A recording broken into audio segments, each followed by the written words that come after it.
We got a very small stretch in here to do. Matter of fact, what I'm worried about most is the next strip that's in here. I'm not sure how I'm going to do that, so I'm going to have to watch some videos to see if there's some tricks.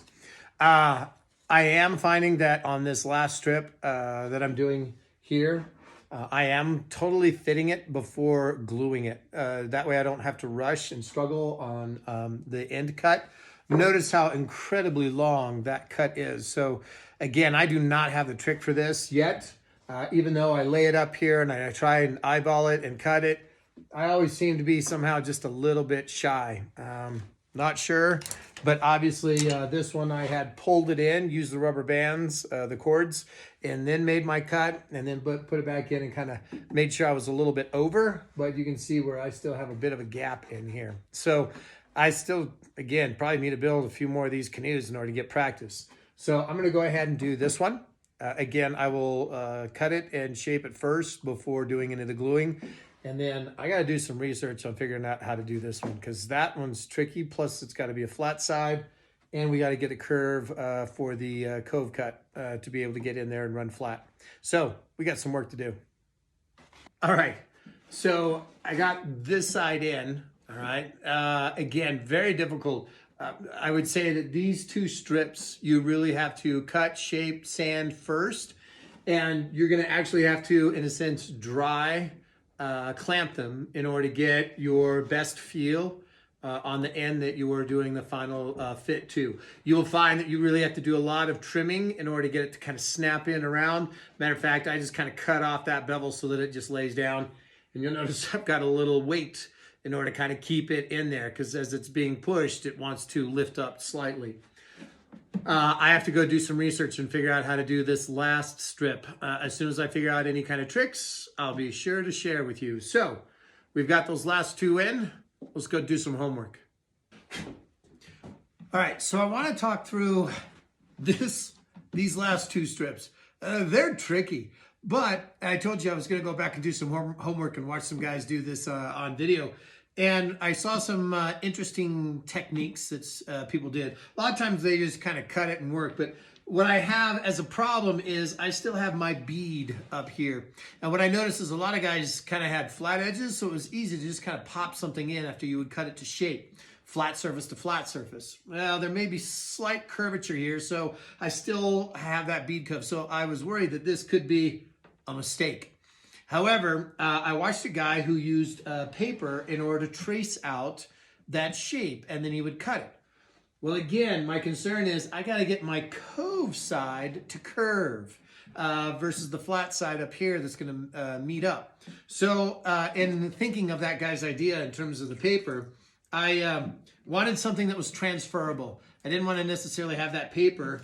So I took painter's tape, laid it on, and then created my own template.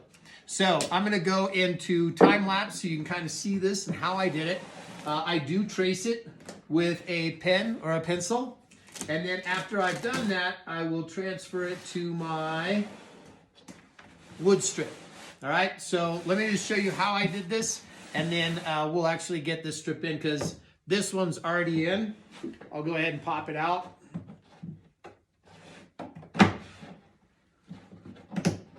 And I'll talk about some of the tricks for the cove side to make it work, as well as flattening out this bead side. It's a little bit different.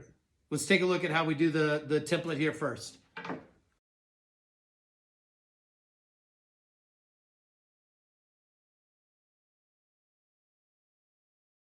All right, so let me talk you through my thinking.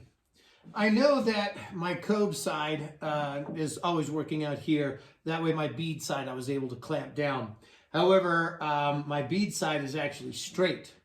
It's my cove side that's curved. So I got to thinking, well, wait a second. For this piece, if I were to invert it and then put my piece on, in a sense, I now have this reciprocal or this equal curve, just mirrored image. And then when I cut it, then I technically have that curved aspect of it, but then I put it in here and I bend it in order to get it to fit so that it works. So we're going to do the same thing. We're going to transfer this tape onto our already cove cut wood slat, And then we are going to then again do the reverse image and then work on trial and error to fit it in. So we'll have to use the sanding block quite a bit. So let's go ahead and transfer the pattern.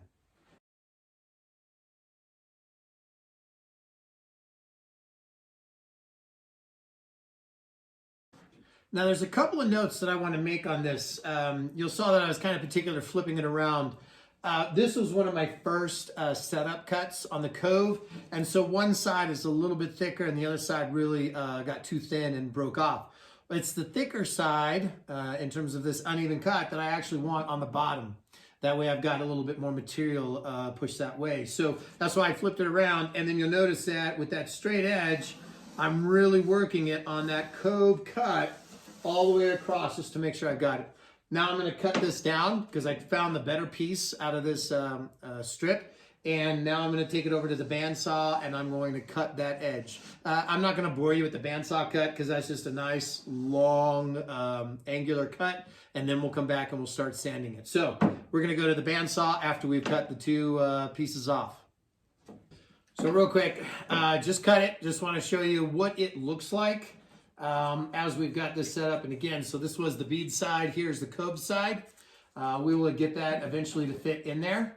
But one of the things that I need to do is I actually cut off that bottom Cove edge. That way I don't have to try and slide it in. I just press it down. And it just has a little bit of a nub, so it's just kind of like a Lego. It just kind of snaps in. So I'm going to do the same thing where I'm going to sand that edge down because it's real easy to work on the block. That'll keep it nice and straight, but then we will work on starting to fit this in, see what we need to do to make sure that it's nice and snug. I'll do the time lapse on that.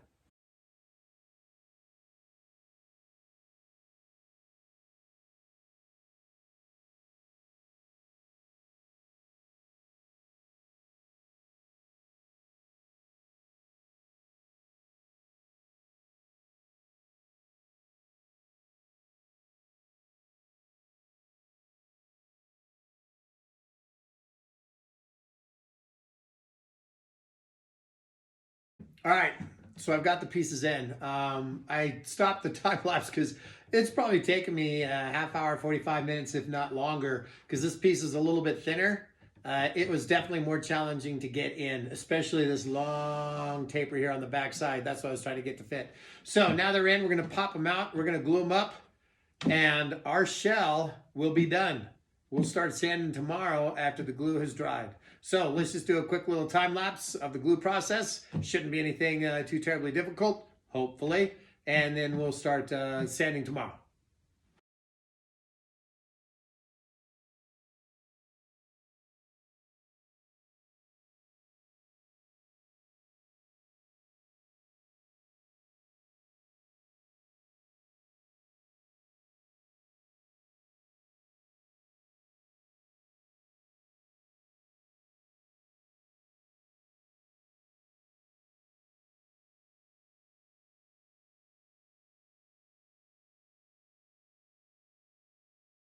All right, so the dry fit and the glue always turn out slightly different. It was a little tricky holding on to it, getting kind of all glued up and trying to fit them in tight up to the front where they were supposed to be and then get them to fit in the back. So always practice multiple times and then go ahead and do it and realize you're always going to run into new trouble.